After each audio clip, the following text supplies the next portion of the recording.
Assalamualaikum warahmatullahi wabarakatuh. Perkenalkan, nama saya Igo Levi Satriani. Saya merupakan mahasiswa fisika angkatan 2017 semester 7, Fakultas Matematika dan Ilmu Pengetahuan Universitas Mula Warman. Jadi ini merupakan video tugas mata kuliah biokomputasi dari dosen saya bernama Bu Devina, selaku dosen pertama dalam mata kuliah ini.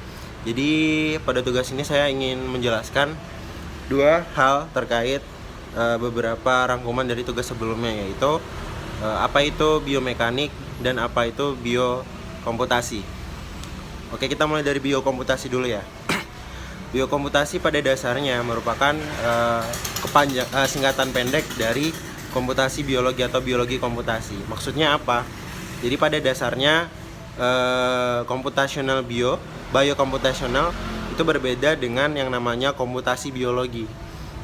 Bedanya ada pada maknanya. Jadi kalau kita mau membedakan antara biokomputasional, berarti kita menggunakan bahan-bahan atau struktur-struktur yang kita dapat dalam organisme makhluk hidup yang bentuknya seperti data-data biologi untuk menunjang performa dari komputer. Sedangkan biologi komputasi itu lebih mengarah kepada analisis data-data yang kita perlukan untuk melihat dan memaparkan atau mensimulasi makhluk hidup. Misalnya penggunaannya nanti aplikasinya pada virologi, mikrobiologi. Jadi lebih aplikasinya nanti pada bioteknologi. Pada dasarnya biokomputasi itu secara umumnya merupakan bentukan dari visualisasi atau rekayasa dan simulasi bagaimana sih organel sel, bagaimana sih struktur-struktur organisme makhluk hidup yang bisa kita komputasi secara matematis dan divisualisasikan secara dengan menggunakan komputer. Nanti akhirnya setelah ada rekayasa atau visualisasi dari komputasi, itu turun mengarahnya pada aplikasinya. Jadi menurun lagi aplikatifnya kemana? Seperti yang saya bilang tadi, aplikatifnya bisa di bioteknologi, di mana kita merekayasa menggunakan bantuan teknologi bagaimana kita merekayasa struktur biologis pada suatu organisme atau organel.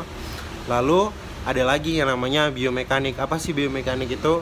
Biomekanik itu lebih pada bagaimana sih struktur dan kerangka yang berada pada suatu makhluk hidup. Jadi misalnya saya ibaratkan, saya punya beberapa sendi dan alhamdulillah masih lengkap ya di tubuh saya. Seperti ini sendi lengan. Ini sebenarnya kan kalau kita lihat ada tuas yang ngangkat.